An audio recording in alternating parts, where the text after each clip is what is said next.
There are certain quiet towns scattered across the United States that seem frozen in time. Places where people still wave at each other from their porches, where mailboxes are hand-painted, where the air smells of grass after sunset, and the loudest noise at night is usually a barking dog or a passing freight train. The kind of town where neighbors know each other well, sometimes too well. And then there are places like Willow Bend.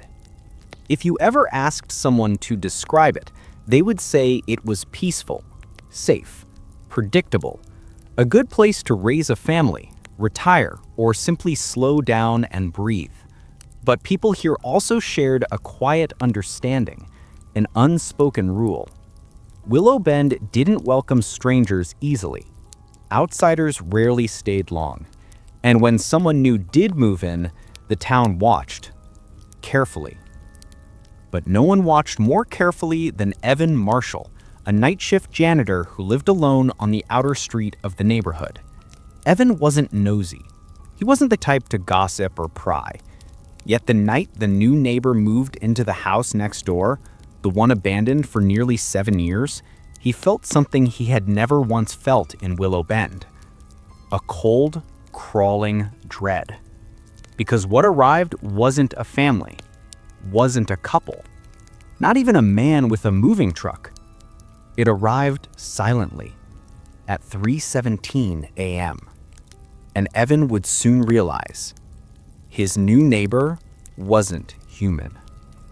It was the scraping sound that woke Evan, a long, dragging noise like something heavy being pulled across concrete. His digital clock glowed 3:17 a.m. in hard red numbers, and for a moment he thought he was dreaming. But the sound came again, slower this time, a dull friction that crawled through the wall behind his bed frame. Evan sat up, listening.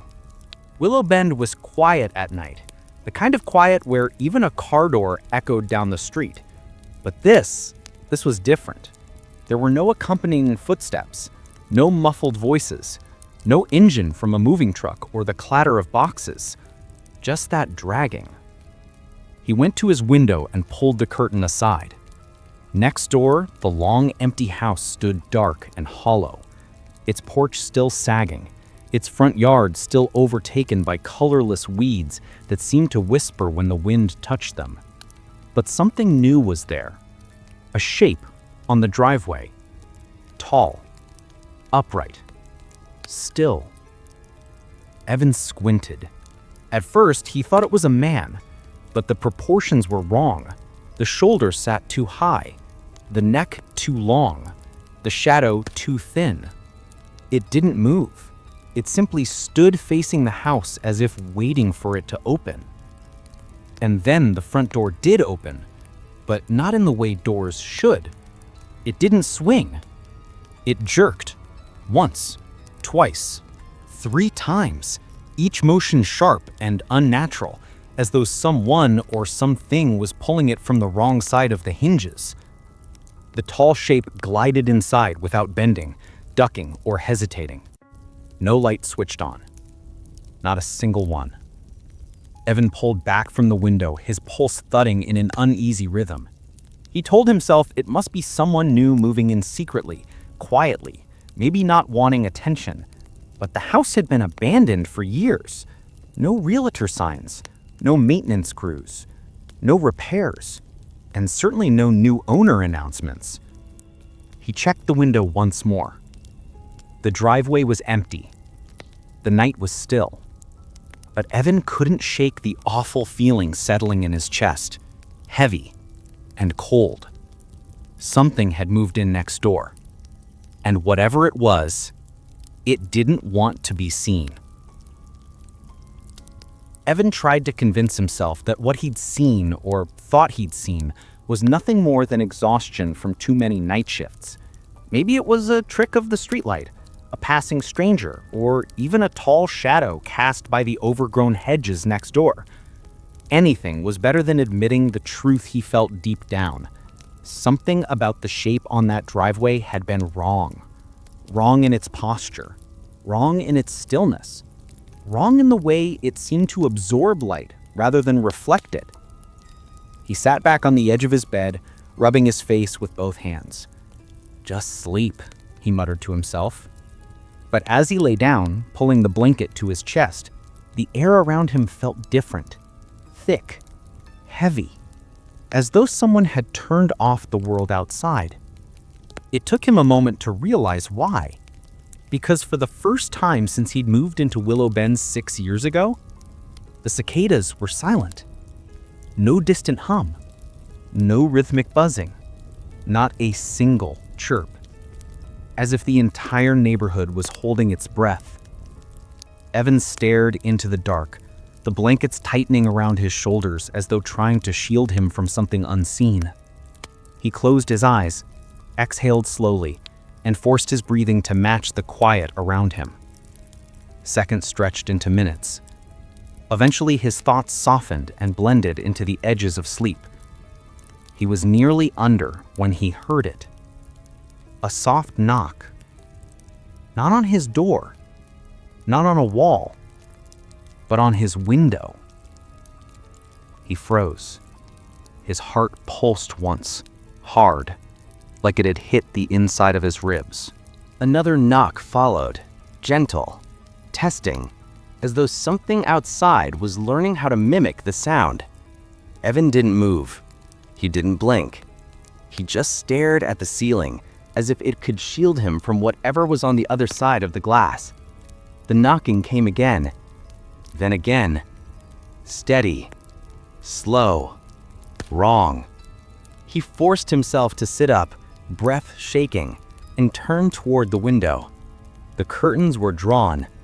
The thin fabric swayed slightly, though no breeze touched them. Another knock. Closer this time, almost impatient. Evan reached out with trembling fingers, grasped the edge of the curtain, and the knocking stopped. Instantly.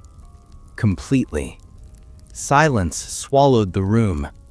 He held his breath and pulled the curtain back in one sharp motion. Nothing. Just the empty yard, the unlit street, and the neighbor's house sitting in the darkness like a hollow shell. No person. No shadow. No figure. Evan let the curtain fall, but his hand didn't stop trembling. Part of him wanted to call the sheriff's office, but what would he even say? "Hi, something non-human might have tapped on my window?" No, they'd think he was losing it. So he sat back on the bed, listening for anything that sounded human. But all he heard was silence. The kind of silence that felt like it was listening back. Evan didn't sleep after the knocking. He laid awake until the sky shifted from black to the faintest shade of gray, the kind that barely counts as dawn.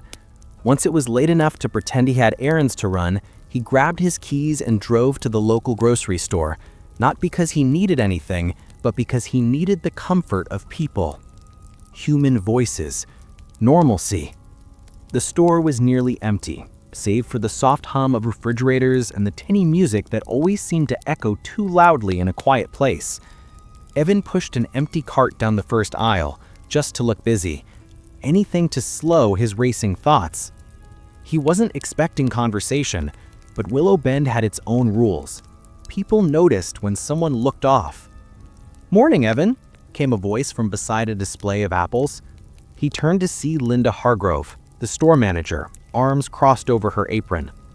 Her expression, as always, was somewhere between friendly concern and nosy curiosity. "You look like you've been up all night." Evan tried to laugh it off. Rough shift. She raised her brow. "You didn't work last night." And just like that, the little bubble of safety he'd hoped for burst. He cleared his throat. Couldn't sleep then. Linda leaned a bit closer. "Is it about the house next door?" Evan's stomach tightened. What about it? Her voice dropped to a hush, even though no one was nearby. "You didn't hear? Someone finally moved in." Evan nodded. "I know." Now Linda looked surprised. You saw them?" Evan hesitated. He couldn't say yes. He couldn't say no either. "I saw something," he admitted softly. Linda's expression changed, not shocked, not confused, but uneasy, as if she already suspected his answer. "You're not the only one," she whispered. Evan's chest tightened. "What do you mean?" She checked over her shoulder, then leaned in further. "Old Man Perry? You know, the one who sits out on his porch all night? He said he saw someone walking around outside that house at 3 in the morning. That's when Evan stopped himself. Linda nodded, as if confirming something she had already feared. Her voice dropped even lower. "He said it didn't walk right." Evan felt the hairs on the back of his neck rise. "What does that mean?" She didn't say, just mentioned it moved strange, like its joints were in the wrong places. She rubbed her arms, grimacing. He also said he never saw a moving truck. No lights, no car in the driveway. Just a shape going in and out of the house, as if it didn't need doors at all. Evan's pulse quickened. The knocking. The figure. The silent cicadas. Linda lowered her voice until it was barely audible. "That house has been empty for nearly a decade. People tried to buy it. People tried to sell it, but every time someone went inside, agents, inspectors, whoever, they never stayed long. Always said the same thing." "What?" Evan swallowed hard. "They said it felt like something was already living there." The overhead lights flickered once, then steadied. Linda stepped back, pretending to arrange apples. "Be careful, Evan. Just because someone moves into that house doesn't mean they're, well, human," Evan offered. She froze, meeting her eyes. "I wasn't going to say it, but that's the rumor." A soft tap, tap, tap woke me. Not from the front door, not from the windows, but from inside my apartment. My eyes snapped open. The room was dark except for the faint glow of the streetlight leaking through the curtains. I stayed absolutely still, listening. Tap, tap, tap. Slow, wet. Like something touching. By morning, I'd convinced myself that the breathing door and the thing in the bathroom were hallucinations caused by stress. Until I stepped outside. The neighborhood felt wrong. Not different, not changed, just aware. As I walked toward my car, a prickle crawled up the back of my neck.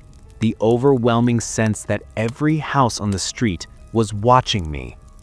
The windows seemed to tilt, ever so slightly, following my movement.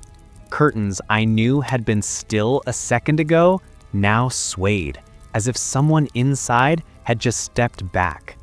But it was the neighbor's house, the new neighbor who wasn't human, that stared the hardest. Its windows were too reflective, too dark, too deep, like eyes without pupils, hungry eyes. I tried to ignore it, but something made me stop. The front door of the house, closed just a moment earlier, was now wide open, yawning like a mouth. No sound came from inside. No wind rustled the trees, no footsteps, no whisper, no breathing. Just silence, thick and heavy, pressing into my eardrums. I took a step closer. Not to enter, just to look. But the house reacted. Every window on the second floor shifted, tilting down at me, not physically, but perceptually, as if the house itself leaned forward, bending reality so it could watch me better. A pressure built behind my eyes, a sensation like fingers pinching the sides of my skull. Then, a figure moved inside the house. Not the neighbor. Something taller. Something boneless. It slid through the hallway like a length of wet fabric pulled by invisible hands. I stumbled back, heart hammering. The house blinked, its shadows folding over each window like eyelids. Then, suddenly, a voice whispered from inside. "You saw too soon." The front door slammed shut with a thunderous crack, rattling the street. Every house around me seemed to exhale at once, a long, shuddering breath that rippled through the air. My legs went numb. My instincts screamed. I backed away slowly, careful not to turn my back on the neighbor's home. But even as I retreated, I could feel it, peering at me, studying me, deciding something about me. When I finally reached my own porch, I made the mistake of glancing back. The house wasn't watching anymore. It was waiting. And whatever lived in it, whatever had arrived with my new neighbor, was getting closer to noticing me. That night, I couldn't convince myself to sleep. Every sound inside my home felt amplified. The hum of the refrigerator, the faint ticking of the thermostat, the soft groan of settling wood. All of it felt deliberate, like the house was speaking in a language I wasn't supposed to understand. Around 2 a.m., I heard it again. A slow, dragging scrape behind the wall near my bedroom. Not inside the room, not outside, but directly within the walls themselves. A crawling sound, wet and rhythmic, like something dragging its limbs through insulation and darkness. At first, I froze under the covers, eyes open wide in the dark. The scraping paused as though the creature realized I was listening. Then it shifted direction, moving toward the headbed of my bed. The drywall bulged, just slightly, but undeniably as if something was pressing its face against the opposite side. My breath hitched. Silence fell. And then a voice, not whispered, not shouted, but spoken with a calmness far worse than malice, vibrated through the plaster. "You're waking up too fast." I jolted backwards, slamming against the nightstand and knocking over a lamp. The impact frightened the thing. The wall pulsed inward, like it startled. And then it smiled. Not with a mouth, not with teeth, but with geometry. A curved indentation forming beneath the wallpaper, stretching from one stud to the next. A smile pressed from the inside out. A hand, long, narrow, jointed in too many places, protruded through the paint, pushing it outward like soft skin. It slid up and down the length of the wall, feeling for an opening, mapping the room. When the creature reached an electrical outlet, it stopped. The two holes of the socket widened, flexing like nostrils inhaling. The plastic warped around them. I realized the truth too late.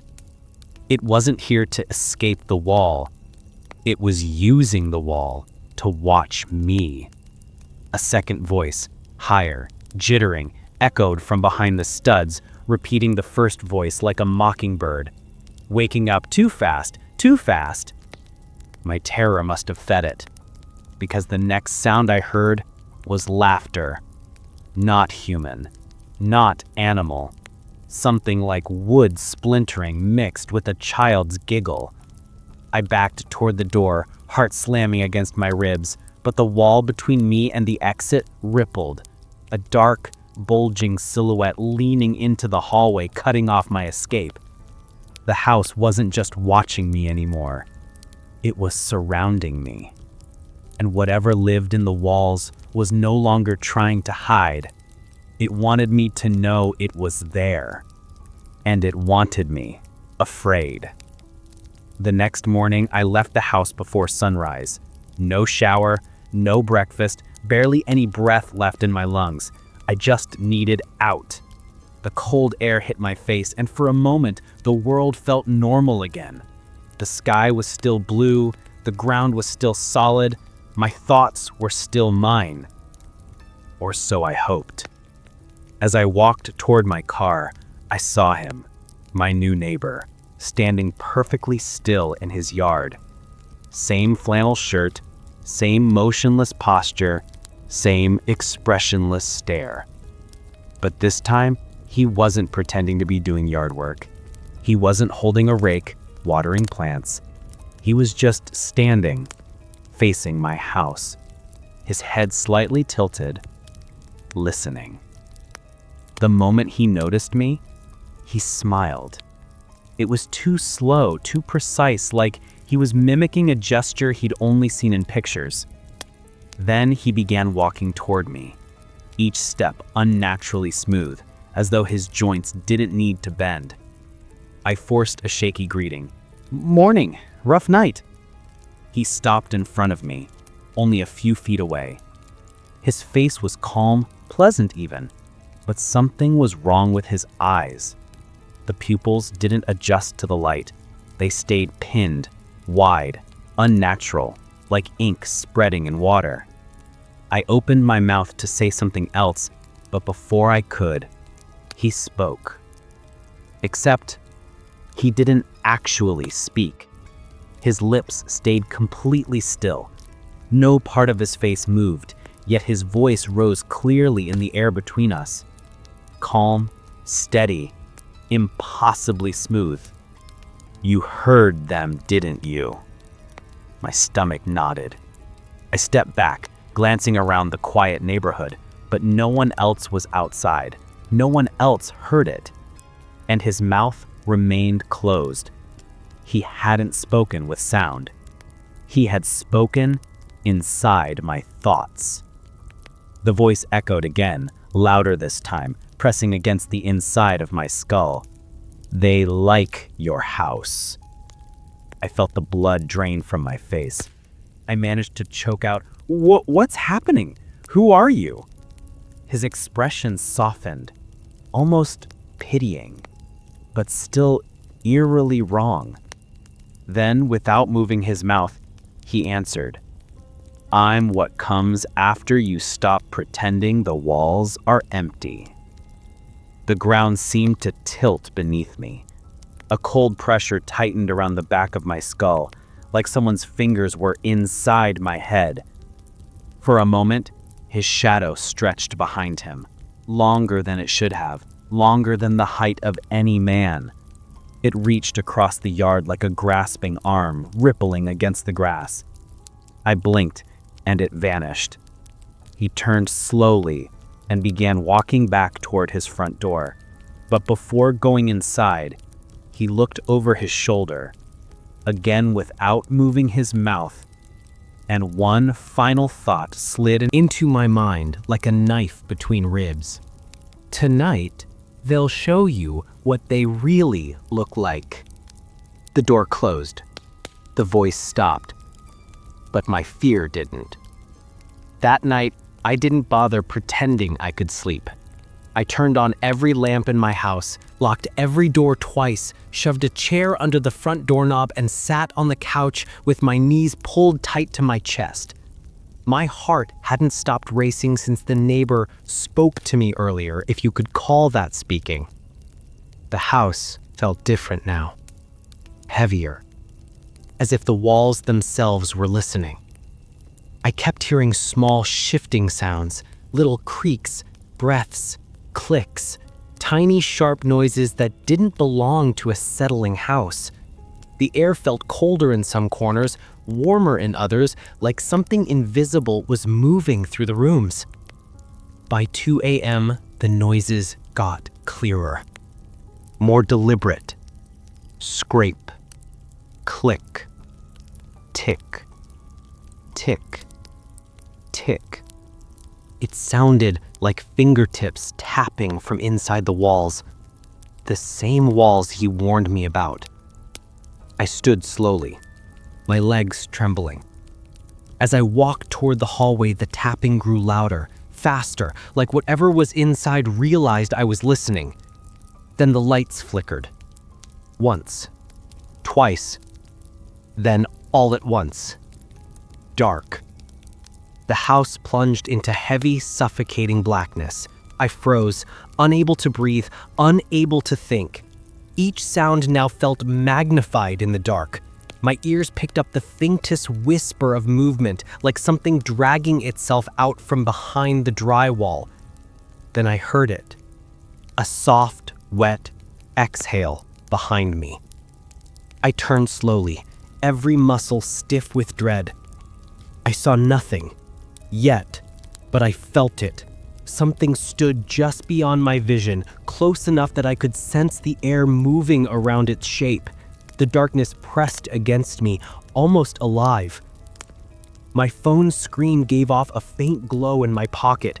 Hands trembling, I pulled it out and tapped the flashlight. The beam flickered weakly, and for a split second, it caught something at the far end of the hallway. Not a person, not an animal, a shape. Wrong. Bent. Too thin where it should be thick, too long where it should be short. It pulled itself out of the corner of the ceiling, unfolding, stretching, its limbs bending in slow, deliberate motions as if relearning how to mimic a human silhouette.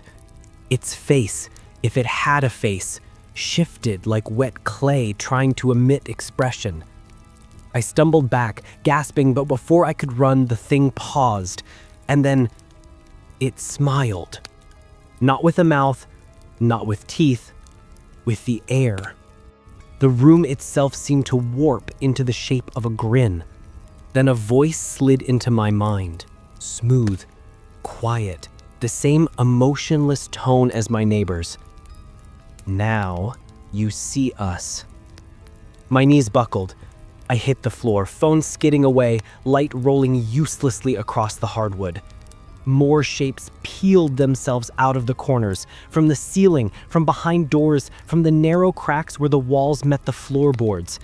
Dozens of them, thin, tall, shadow-born things wearing the vague impression of human shapes, as if the idea of human had been described to them but never fully understood. They surrounded me in the dark, closing in with silent, predatory curiosity. Then through the blackness, another voice slipped into my mind, deeper, older, closer. We watched you before. Now you will watch us. The air grew heavy, pressing against my ribs. The house groaned. The walls seemed to pulse, and as they leaned in, forming a ring around me, I realized with sickening clarity, this was never about my neighbor. This was about them. And they had been inside my house long before he ever arrived. The creatures closed in around me, bodies bending like liquid shadows, heads tilting in unnatural curiosity, when suddenly every single one of them froze. Not gradually, not naturally, but instantly, like a switch had been flipped. The house fell into a terrifying, suffocating stillness. Then I heard it. Footsteps approaching my front door. Slow, even, too calm for what was happening inside. The shadows recoiled, not away from me, but toward the corners, as though retreating from something far worse than they were. The door unlocked. I hadn't unlocked it. The deadbolt slid open on its own. Click, click, click. The door creaked inward. My neighbor stepped inside. Same flannel shirt, same empty expression, same unnaturally smooth movements. But this time, he wasn't mimicking humanity. This time, he wasn't pretending. His eyes, dark, still, reflective, shifted toward the creatures clinging to the walls. And without speaking aloud, without even looking at me, his voice pressed itself into my mind like a cold metal blade. You've seen enough. The shadow shrank back, trembling, not physically, but in the way the darkness itself seemed to flutter and ripple. They bent their tall, warped shapes toward him in something disturbingly similar to obedience or fear. He stepped further inside, and the door closed behind him with a whispered thud. Then he finally looked at me. His mouth didn't move. His voice did. "They chose your house. I chose you." My body shook uncontrollably as the creatures, one by one, slipped back into the corners, melting into the cracks, folding into the shadows, disappearing as though they were never solid to begin with. Soon the room was empty again. Just me, him, and the echoing silence they left behind. He walked toward me in slow, perfect steps, crouching down until his face was level with mine. His eyes were inches from mine, black, depthless, no reflection at all. And then he gave me the only warning he would ever offer me. Once a house wakes up, it never sleeps again. My heart hammered in my ribs. "What do you want?" I whispered. This time he did move his mouth, barely, stretching into the smallest, most unnatural smile I'd ever seen. "I want you to stay." He rose, turned, and walked toward the door. Before stepping outside, he paused, glancing back, not with concern, but with certainty. Then, inside my mind, he delivered the final message. "Tomorrow, you'll understand what you've become." He stepped out, the door closed, and every light in my house slowly flickered back on. I was alone again. But the house wasn't. The corners throbbed with quiet breaths, the walls felt warmer where something had pressed against them. And even though the neighbor was gone, his presence didn't leave with him. That night, I sat on the living room floor, staring at the corners, the same corners where moments earlier, things had stood watching me with impossible shapes and impossible intent. I knew sleep wouldn't come. Not anymore. Because somewhere in the house, something still moved. Something still whispered behind the drywall. Something still breathed from inside the dark. The neighbor was right. The house had awakened. And once awakened, it would never sleep again. Neither would I. Because every time the lights flicker, every time the corners stretch just a little too far, every time I feel breath on the back of my neck in an empty room, I know they're still here, watching, waiting, and learning. Not human, but getting closer. Every night.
Shu. Hope you like my no copyright sound videos. You can download it for free. I make no copyright videos so you can use it on your YouTube videos, YouTube vlogs. I upload free videos to help YouTube content creators. If you like my hard work, please consider subscribing and like this video, share it, and also ask me in comment if you want any other kind of music or sound. I will be glad to upload for you all. Thank you very much. Have a good day.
hope you like my no copyright sound videos. You can download it for free.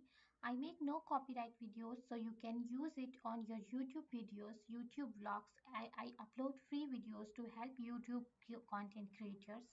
If you like my hard work, please consider subscribing and like this video, share it, and also ask me in comment if you want any other kind of music or sound. I will be glad to upload for you all. Thank you very much. Have a good day.